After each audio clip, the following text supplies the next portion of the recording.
Hello students, welcome to my YouTube channel Anjal education. मैं यहाँ पर आज का नया टॉपिक लेकर आया हूँ 8 क्लास का बसंत बुक का 9वां चैप्टर कामचोर, जिसका नाम है कामचोर चैप्टर, उसका क्वेश्चन आंसर। अगर वीडियो आप लोगों को अच्छा लगे तो लाइक करिएगा और कमेंट करके बताइएगा जो कैसा लगा, और अपने दोस्त लोगों के साथ जरूर शेयर कीजिएगा। और आप मेरे चैनल पर नए हैं तो चैनल को सब्सक्राइब कर लीजिएगा ताकि मेरा हर एक वीडियो आप लोगों तक पहुँचे। तो चलिए हम शुरू करते हैं वीडियो।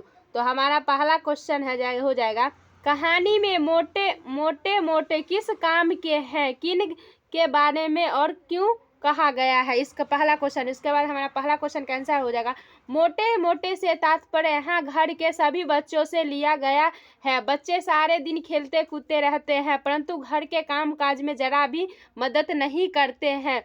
उनके पिताजी ने फरमान जारी कर दिया है कि अब ये बच्चे काम करेंगे न कि आराम। उनके अनुसार आराम के कारण ही सब मोटे होते जा रहे हैं, इनके अनुसार। उसके बाद हमारा दूसरा क्वेश्चन है, बच्चे के उद्यम मचाने के कारण घर की क्या दुर्दशा हुई।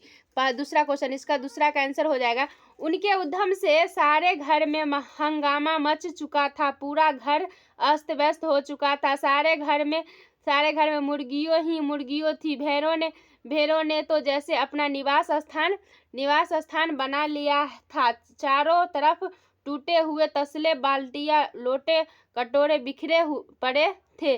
कालीन को झाड़ते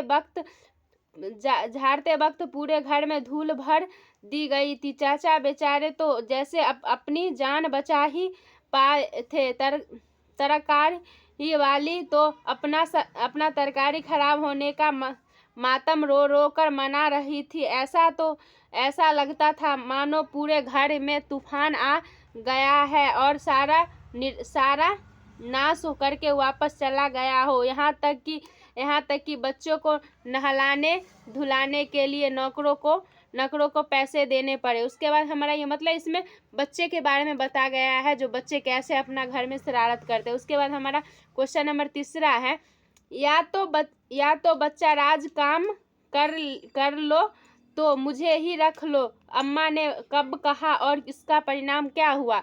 ये मतलब अम्मा ने कहा जो या तो बच्चों काम करो नहीं तो मुझे रख लो। इसका आंसर हो जाएगा, अम्मा ने बच्चों द्वारा किए गए घर के हालात को देखकर ऐसा कहा था। पिताजी ने बच्चों में काम चोरी निकालने की नीयत से उनसे घर के काम काज में हाथ बटाने के लिए कहा था, परंतु उन्होंने किया इसका विपरीत, सारे घर का हुलिया ही बदल डाला था।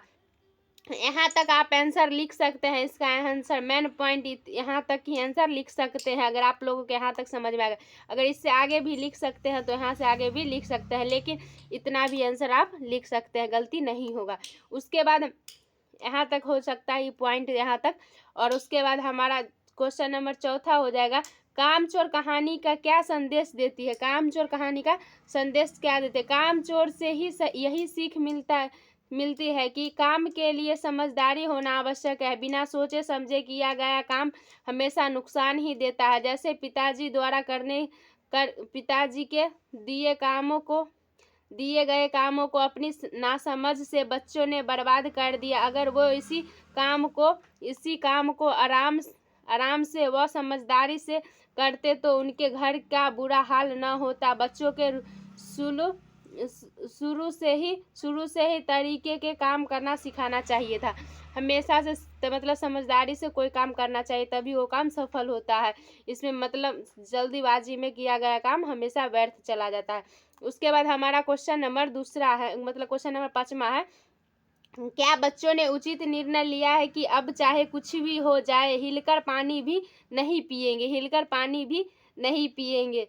बच्चों ने उचित निर्णय लिया है कि वह अब हिलकर पानी नहीं पिएंगे, क्योंकि उनके पिताजी तो यह चाहते थे कि वह स्वयं उठकर जाए और पानी पिए, जिससे वह कामचोर न बने। परंतु सब बच्चों ने उनसे तात्पर्य निकला कि पानी हिलकर पीना चाहिए।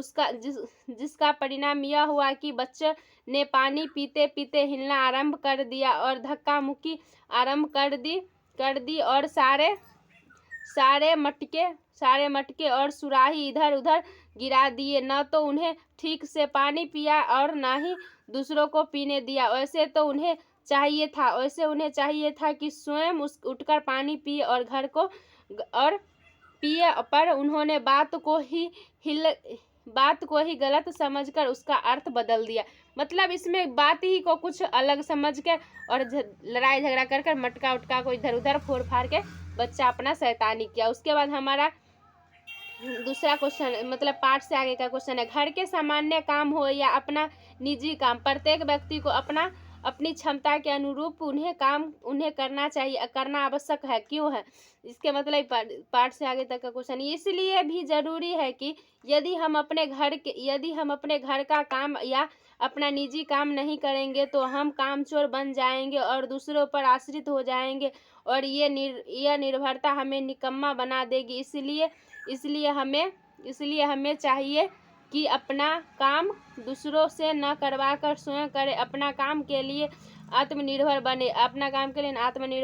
बने। हमें चाहिए कि हम अपने काम के साथ साथ दूसरों को काम में भी मदद करें और अपना काम अपने अनुसार और समय पर किया जा सकता है। इस मतलब उसके बाद हमारा क्वेश्चन पार्ट से दूसरा का क्वेश्चन है, क्वेश्चन नंबर दूसरा है, भूरा पड़ा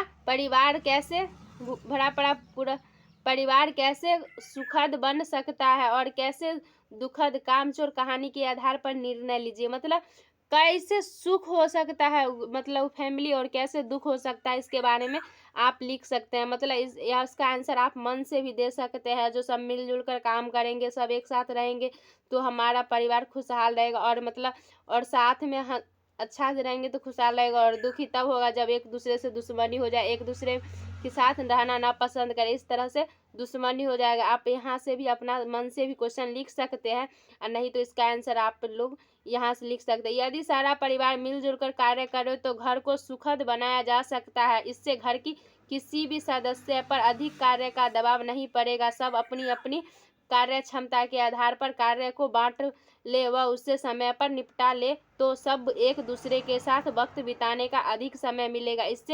इससे घर में आपसी में प्रेम का विकास होगा। मतलब यहाँ तक लिख सकते हैं। उसके बाद लिख सकते हैं और उससे दुखद कब होगा, जब इसका उल्टा लिख दीजिएगा। जो सारा परिवार मतलब दुखद में रहेगा, दुखद में तब रहेगा जब अशांति हो घर में, जैसे यहाँ से लिख सकते हैं आप। और किसी भी काम में हाथ नहीं बटाए तो सारे घर के में अशांति फैलेगी और घर में खर्च का दबाव बनेगा और घर के सभी सदस्य कामचोर बन जाएंगे। यहाँ तक लिख सकते हैं। और उसके बाद हमारा क्वेश्चन नंबर तीसरा है, बड़े होते बच्चे किस प्रकार माता पिता के सहयोगी हो सकते हैं और किस प्रकार भार कामचोर कहानी के आधार पर अपने विचार का व्यक्त कीजिए। मतलब किस प्रकार से अपने घर का बोझ को हल्का कर सकते हैं बच्चे, किस प्रकार से सहायता कर सकता है, इसका आंसर आप लोगों को देना है। मतलब इसका आंसर हो जाएगा, अगर बच्चों को बचपन से अपना कार्य स्वयं करने की सीख दी जाए तो बड़े होकर बच्चे माता पिता के बहुत बड़े सहयोगी हो सकते हैं।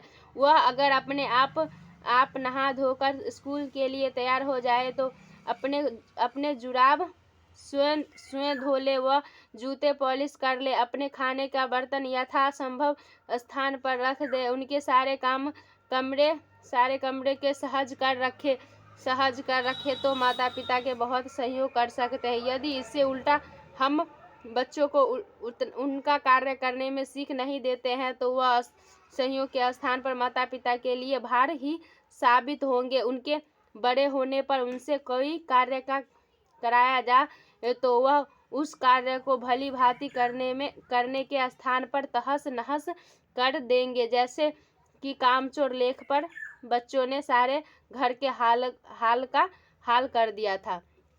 उसके बाद हमारा क्वेश्चन नंबर चौथा है, कामचोर कहानी एकल परिवार की कहानी है या संयुक्त परिवार की? इन दोनों तरह के परिवारों में क्या क्या अंतर होते हैं? मतलब इस कहानी में लिखा है एक परिवार है या अलग अलग से, इस प्रकार के मतलब देना है। कामचोर कहानी के संयुक्त परिवार की कहानी है। इन दोनों में अंतर इस प्रकार है। एकल परिवार में सदस्य की संख्या 3 से 4 होती है। माँ, पिता व बच्चे होते हैं। संयुक्त परिवार में सदस्यों की संख्या एकल की तुलना में ज़्यादा होती है, क्योंकि इसमें चाचा चाची, दाऊजी ताईजी, माता पिता, बच्चे सभी शामिल होते हैं। मतलब ये पूरा फैमिली एक साथ रहता है। और उसके बाद दूसरा अंतर हो जाएगा, एकल परिवार में कम सदस्य के कारण संयोग नहीं हो पाता है। संयुक्त परिवार में संयोग की भावना होती है। सारा परिवार मिलजुल कर सारा कार्य करते हैं। उसके बाद यह मतलब कल्पना करने वाला क्वेश्चन है, इसका लास्ट ही क्वेश्चन है। धूली बेधूली बाल्टी लेकर आठ हाथ चार थनों पर पील पड़े। धूली शब्द से पहले वे लगाकर बेधूली बना है, जिसका अर्थ है बिना धूली। वे एक उपसर्ग है। वे उपसर्ग जिसका अर्थ बिना धूली वे एक उपसर्ग है। वे उपसर्ग से बनने वाले कुछ शब्द लिखे। मतलब इसमें शब्द के बारे में बताया गया। उपसर्ग के बेतुका, बेईमान, घर के, बेघर, बेचैन, बेहोश आदि। अब आप भी नीचे लिखे उपसर्गों से बनने वाले शब्द कीजिए। मतलब इससे जो उपसर्ग बनेगा ना, जिसका मतलब प्रयोग कर करके जो हमारा एक शब्द ऐसे, जैसे यहाँ पर देख लीजिए, इसका आंसर है प से प्रभाव होगा, प्रयोग होगा, प्रचलन होगा, प्रदीप होगा, प्रवचन होगा। इस तरह से ऐसे जैसे आभार, आजनम, आगत, आगम, आमरण, भर से भरमार, भरसक, भरपेट, भरपूर। इससे बस होगा बदमिजाज, बदनाम, बदरंग, बदतर, बदसूरत। ये सब यहाँ तक क्वेश्चन होगा। तो देख लीजिए पूरा क्वेश्चन यहाँ पर करा दिए हैं। अगर वीडियो आप लोगों को अच्छा लगा होगा तो लाइक कर लीजिएगा और कमेंट कर लीजिएगा और दोस्त लोग के साथ ज़रूर शेयर कीजिएगा। और आप मेरे चैनल पर नए हैं तो चैनल को सब्सक्राइब कर लीजिएगा, ताकि मेरा हर एक वीडियो जो क्वेश्चन आंसर हर चैप्टर को, हर सिलेबस का कराया जाएगा, वो आप लोगों तक पहुँचे। तो चलिए मिलते हैं नेक्स्ट पार्ट के क्वेश्चन आंसर लेके नेक्स्ट वीडियो में। तब तक के लिए बाय।